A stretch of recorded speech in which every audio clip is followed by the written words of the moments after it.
نفری که هیچگاه اصلاح نمیشد بک صبروف چند اصولات که از بین مردم دور است، گم و گور است. دیگه جو از کسی میدونم مؤمنش میگه که خب بک صبروف سخت نگیره، در سفری کاری بود. کدام سفری کاری؟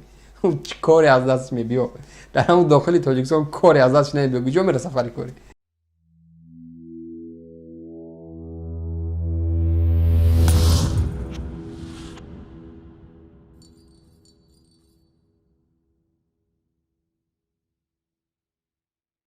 نشستی مطبوعاتی طبق فرمان امومعلی رحمانوف قریب زیاده از 10 سال می شود اگر اشتباه نکنم، برنامه داره که تمام وزیرا و رئیسا و کسایی که مسئول هستند در عموم باید که در نشست مطبوعاتی اشتراک بکنن، در 6 ماه یک بار با مردم خود حرف زنن، سخن کنن. یعنی پس فهمیدین که چی معنی داشته است. یعنی 6 ماه از کار خود، از برنامه خود.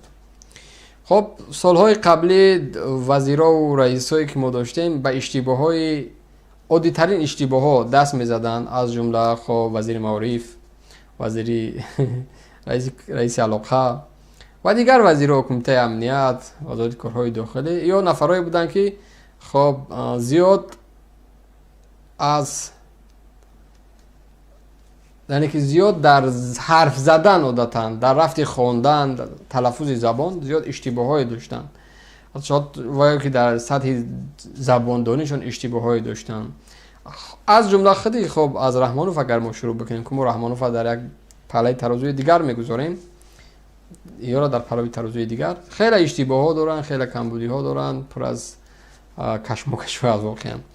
اما در این سال واقعا کسایی که ما را میگن شما چی کاری کرده، از نظر من او خیلی کاری بزرگ کرده، خصوصا در سطح رئیسا. گرچنده که اونها همو موادی که آماده میکنند یک ماه پیش در همون دفتری کارشون میشینن کلا اذیت کردن، خیر است. یعنی اشتباه خیلی کمتر بود. با طور مثال رئیس کمیته تلویزیون و رادیو نورالدین سعیدوف خیلی یک کودک را روی اکران بلند میکنی، گوش میکنی که چی میگه، خیلی یعنی که وقتی دوربین میبینه خش بسیار آرام و تارا میکنه و زیبا میکنه و ایست چرخ میزنه، خیلی احتیاطاً خیلی کوشش میکنه که یک حرف بد از زبانش نبره، یک اشتباهی نکنه. نورالدین سعیدوف مثل همی بود. یعنی که تنقیدهای ما، گفته‌های ما، اعراضهای ما تأثیر خودش رسونید الکی. خب وزیرای ما الکی سطحی راقل من نمیگم دانشان نو سخنرانیشان یک کم ترک هم باشه الکی در چارچوبه قانون داره آیسته آیسته اومده است. یعنی میشد است کو میشد است. پس این دلالت به آن میتید که باید روزنامه‌نگاران فعال باشن، باید اعراض‌ها باشه در وطن، باید گفته شنیدها باشه، باید خب آزاد فکرانی باشه. یک وزیر، یک رئیس، هر کسی که نباشه باید در برابرش خوبی کرد خوبیش گفتن در کار، بدی کرد بدیش گفتن چون اصلاح شود. مثال اصلاح شد. نفری که هیچگاه اصلاح نمیشد بک صبروف چند اصولات که از بین مردم دور است، گم و گور است. دیگه جو از کسی میدونم مؤمنش میگه که خب بک صبروف سخت نگیره، در سفری کاری بود. کدام سفری کاری؟ کاری از دست میبیو در همون داخل تاجیکستان کاری از دست نمیبیو. کجا میره سفری کاری؟ اون یک هیتلی، یک خرشکوله که در کسایی که جوانای دیهاتی باشن میدن در باغ ها میبستن، یک لباس سفید میپوشونن برای هم پرنده ها را گم کردن. مثل همون بود. یعنی اون نفر تا امروز که اصلاح نشد نیست. پس باید چیکار کرد؟ او را باید از وظیفه برکنار کرد. حالا هم رحمانوف خب سرسختی میکنه. خب دیگه ما انتظار وزیر کمیته امنیت و وزارت کارهای داخلی میشیم که حالا دیگه نگذشته موضوعشون. اما خب رئیس وزیر تندرستی حرف زد.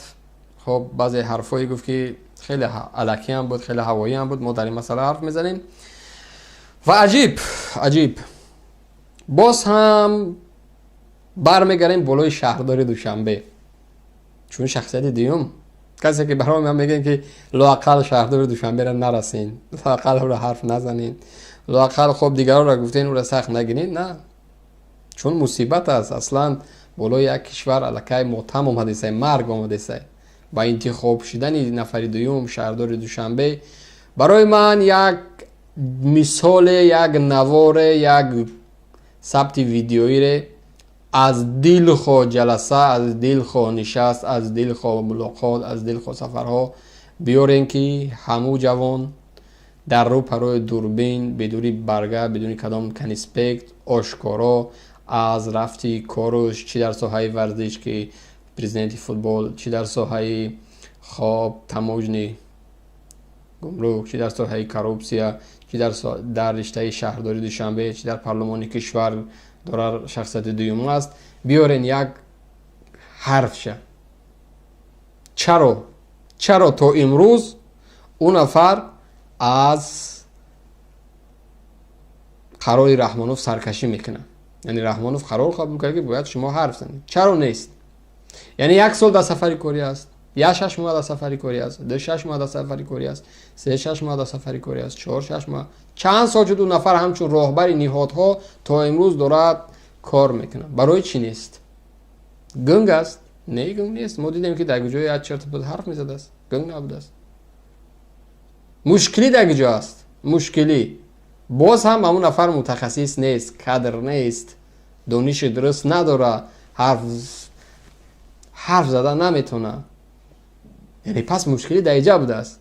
پس یک نفری که تقدیر کشور در دست او است تا امروز داره حرف زدن نمیتونه، برنامه نداره، با مردم ملاقات نکرده است، پس چگونه باید او را فرشته گفت و چگونه از او باید قهرمان آینده تراشت و دولت و وطن و کشور را برای او داد باور کرد؟ چگونه اونا را بگیم برای درخت بشین و نباشن؟ برای چی ما را سوال میدیم برین درخت بشینین؟ امروز ساعت رسید که باید همون چرت و پرت را روان کنین، بگین برین شما درخت بشینونین. برای چی نیست؟ سوال هر کسی که برای من تماس میگیری امروز اولین سوالی که باید جواب تی انمی است: چرا شهرداری دوشنبه تا امروز در یگام نشست مطبوعاتی اشتراک نکرده است؟ هیچ یک سوال روزنامه‌نگارا و جامعه شنونده جواب نداده. این سوال من حتما به هر یک شما میتونم.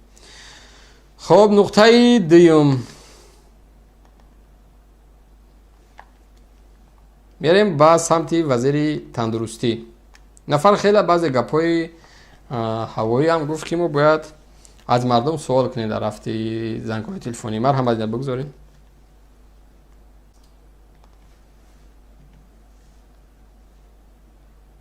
اشکالی که همگان می‌برد یک پرابلم جدی، پرابلم اکتوالی که امروز در تمام دنیا یعنی تمام دنیا را با تشویش آورده است. این پرابلم ویروس بیماری نو یعنی کرونا کووید 19 و شمار می رود که خوشبختانه در جمهوری تاجیکستان با دستگیری به واسطه پیشوای معظم ملت امروز ما در یک شرایط خیلی هم خوب که با اطلاع شما رساندنی هستم که از 31 دکمبر سال 2020 این جانب در جمهوری با قدگیری بیماری کووید 19 در وزارت تندرستی نیست.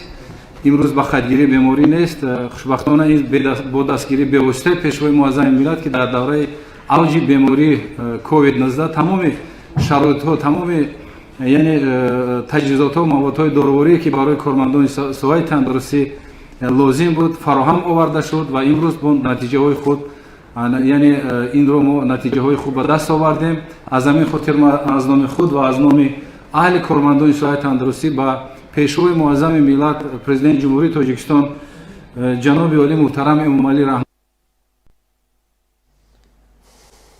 یکی از نفرایی که همین بیماری در تاجیکستان پهن کرد این خودش همون پیشوای ملتش بود. همه میدونیم بارها ما در این مسئله گپ زدیم. همه میدونیم که یکی از نفرایی که بیماری رو در تاجیکستان پهن کرد این خودی رحمانوف بود. تمام جشن ها و مراسم ها و رقص و بازی و خرسندی و جماندن و رقصیدن اجازه داد. دنیا در یک حالت دیگر بود، رحمان در یک حالت دیگر. بزرگترین نوروزی را کرد، رقص و بازی کرد. یعنی من نمیدونم تا این اندازه ما یک وزیرای، یک رئیسای سرخم متهم داریم. مسئولی این مسئله وزیر است، اومده است تشکر به رهبر کشور میگه. رهبر کشور چی کار کرد کما را بگو. آیا کمر بست، بیمارخانه به بیمارخانه گشت، سطحی برنامه ها و کار و زندگی طبیبا و بیمارخانه رو که بیمارخانه در کدام شرایط قرار دارن، آیا همین کار کرد؟ نباید یک نفر ترسو، یک نفر من باور که در سیمای همه یک رئیس، یک وزیر، یک گنرال، یک کماندان، یک کسی واقعی نمیبینم. متخصص این بحث بلند شده است میگه تشکر با او که او کرده، من نکردم، یه مردم را نگین او کرده. ما یعنی عرض سپاس نموده شما نیز برای پیشگیری و پنشوی بیماری محترم روزنامه‌نگاران، کارمندان وسایط اخباری عامه برای پیشگیری با برآمدهای یعنی خود در برنامه‌های تلویزیون در صفحه‌های اینترنتی مردم را برای پیشگیری این بیماری یعنی برای رعایت کردن قاعده‌های بهداشتی سهم ارزنده خود را گذاشته. از این خاطر با شما نیز از نام کارمندان وزارت تندرستی اهل ساحه طب اظهار مینه‌داری می‌نمایم. اوید توابط بیماری‌های یعنی کرونا ویروس در دور اوجگیری از 5 می که مای سال 2020 که من همچون وزیر تندرستی فعالیت دارم با پررگی گفته با باوری گفته میتوند گفته من هر یک سرطبیبی که در اینجا نشسته است یعنی تصدیق کند توابط با پررگی رایگان یعنی از طرف حکومت جمهوری تاجیکستان با بیماران. نقطه مهم، بسیار مهم، طبابت با پررگی در داخل تاجیکستان رایگان بود. بزرگترین سوالی است که باید مردم جواب دهد که آیا واقعا در سطح یک وزیر در یک نشست مطبوعاتی بدن میشه حرف میگه اصلیت داره؟ اگر که واقعا چونین بود پس شو به حال چونین وزیرها یا هستن متخصص ما دستاشون نمیفشارم. واقعا اگر واقعا یعنی که در همه شب و روز در وزارت تندرستی ما چونین یک سیستم جاری کرده است و تمام مردم تاجیکستان یعنی که رایگان طبابت گرفتن، ما باز هم میگم من تشکر میگم به چونین وزیرا و به چونین متخصصا و به چونین راهبرایی که مسئول بودن در چونین حالت سختی در بر مردم بودن. اما سوال این است که آیا چونین بود؟ سوال است. اگر که نه پس در یک نشست مطبوعاتی یک وزیر بلند میشه چونین دروغ میگه، او شرمندگی است، او ابلهی است، او احمقی است.